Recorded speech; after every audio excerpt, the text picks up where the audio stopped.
Welcome back to another episode of Scissor Boy in the beautiful lobby of Studio H in London, Canada with Heather Wenman. She is the CEO, creative director, and today, Heather, you're going to show us some great cut trends. Yes, I'm going to show some great cut trends through some systems that work for me using a fabulous brand of scissors that I've been working with, Scissor Boy Scissors, and I really want to be able to demonstrate why and how we use a certain scissor in the right situation for the right opportunity.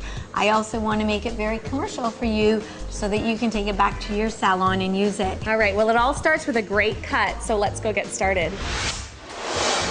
Sherry's hair is going to be sectioned into a total of 6 sections. 3 sections will be from above the occipital, the very, very top point of the crown. What I'm going to do to determine this is actually just set a comb on her head. And this is the area that I want to work with because I want this, it's a gravitating haircut. I want this haircut to flow from the point of gravity. So in the very, very center top, I'm going to make my first guideline. Using the tip of my comb, I will comb towards the center of the ear.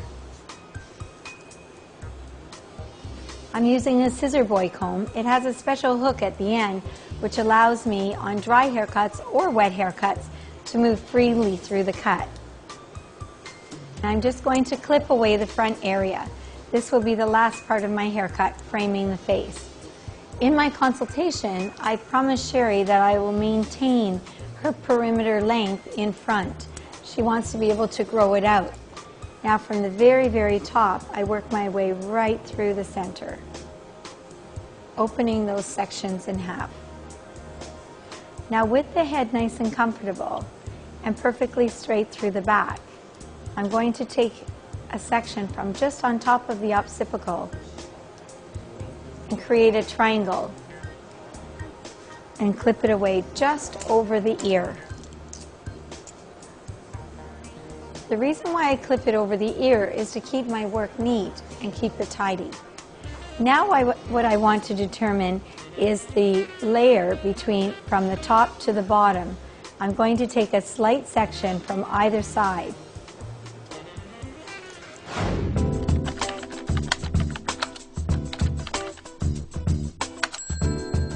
Now I can show you complete sectioning. Section number 1 is ½ an inch on or a finger length difference on either side of the parting. This is a section that's going to determine the final length of the haircut. I'm going to be undercutting from off of the scalp and off of the scalp at the nape, off of the scalp at the occipital bone. Combing straight out from where it grows. I will start with the surface with my model slightly relaxed so everything is square. Using the fine tooth of my comb, because I'm cutting on dry hair, I will bring my hand parallel and cutting off all of the surface in the palm of my hand. I will pick up the same section and change my body language. Start at exactly the same point using a small blade like Scissor Boy 5-inch and just cutting with only one finger moving, which is my thumb, with only my thumb moving up towards the center. This is creating length through the center of the section, an underlying layer which is going to allow for movement, and an overlayer which is going to give me lift. Now to that previous section, I am going to take this entire triangle, overlay it to the very, very center, bringing everything towards the center, and without bending, I'm going to cut on the surface.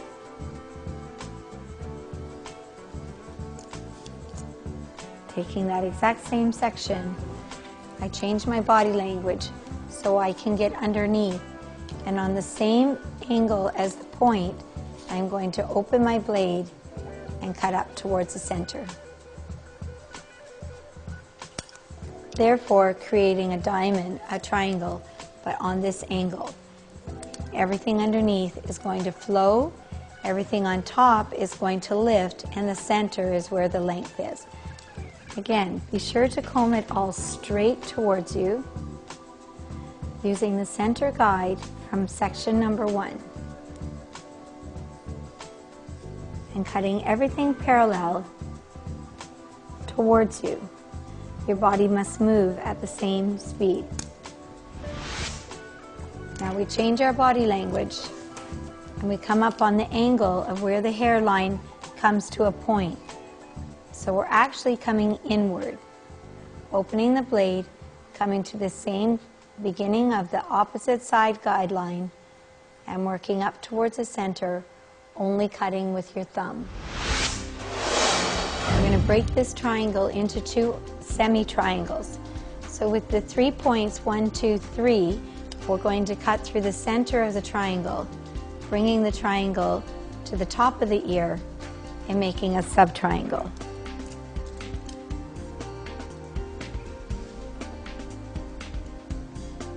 Working down towards the top of the ear, we pick up the section as it is. And again, using the same technique with your hand parallel, we're going to start, in this case, 6 inches off the scalp, the length of the scissors, and keeping in mind that there's already a previous layer, we're going to cut out towards and parallel to the floor. Your model must be forward so that you can create as much volume in the crown as possible. If there's any wave in the hair, it's best to do this on dry hair. And relax the curl. And now from the side, keeping the head forward, we'll also cut in towards the center. At the same point, all the points are exactly the same. We cut over the hair, leaving all of the weight in the center. Another alternative to take that section is scoop it back up with your comb, stand in front of your work, and then cut towards the interior of the triangle, allowing that to fall. We are now opening up the center and the hair is traveling towards either edge. Now I take my second subsection, lifting it up. I'm now going to bring Sherry's head straight up and finding the very, very center top. I'm going to cut out towards. This was the very center top. You can take your comb back to the crown and find out exactly where it is. Comb towards that center, starting at the 6 inches, which is the length of my comb, and I'm going to cut out.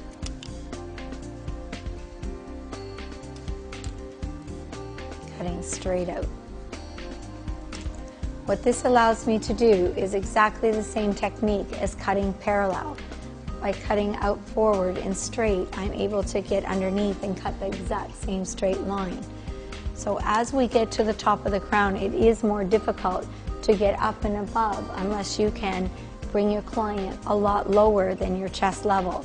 So I choose to cut above my fingers as I come around the crown. And then blend all of that in. I'm Jeff, you're watching Scissor Boy TV. Snip, snip. Now, for the front, as we said, Sherry would like to keep her length. So what we want to do is create a nice blend between the front and the back. So from the top of her head coming forward, I'm taking pie-shaped sections, and what I want to do to keep all of the length is bring everything back to section 1, sliding my guide till everything blends, and then starting at that blend and cutting parallel and straight out. My blade is going straight out and everything is coming back to one place. Bringing all of that down from watching it blend. And again, just taking your finger around with your comb and bringing it around to the very back. I'll just take off those extra pieces. This allows layers and layers and layers of blend. In wanting to keep the maximum amount of length, Sherry's hair is maximally this long, the longest point of her fringe. Behind the fringe, there are some layers that are shorter. In order to keep the illusion that Sherry has long length at the front, we must not lose this point. And bring everything from that length forward, parting on the side that you wish to part, and bring it all towards you. And again, taking your guideline, bringing it forward, and for true symmetry, I'm going to cut to that maximum length.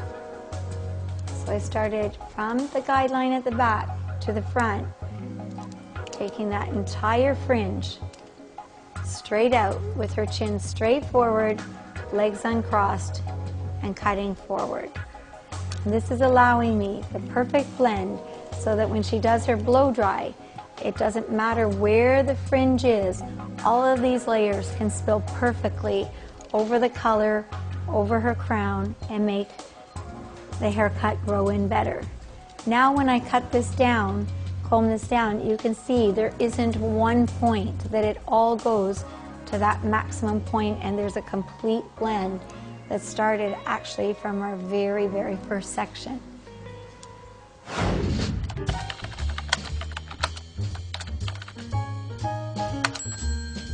Well, now we have the final product. After Sherry's been styled, you can see the cup moves forward. This is the weight that we left in the corners. The integrity of the layers that we're trying to grow out blend very, very well into the haircut, and there is no definite parting. You can actually see that regardless of what direction the layers are going in, she has a maximum amount of movement. This is going to allow Sherry to grow her haircut out, which is very, very commercial. And I hope you love it, Sherry. How do you feel? I do. I love it. It's great. Awesome. Awesome.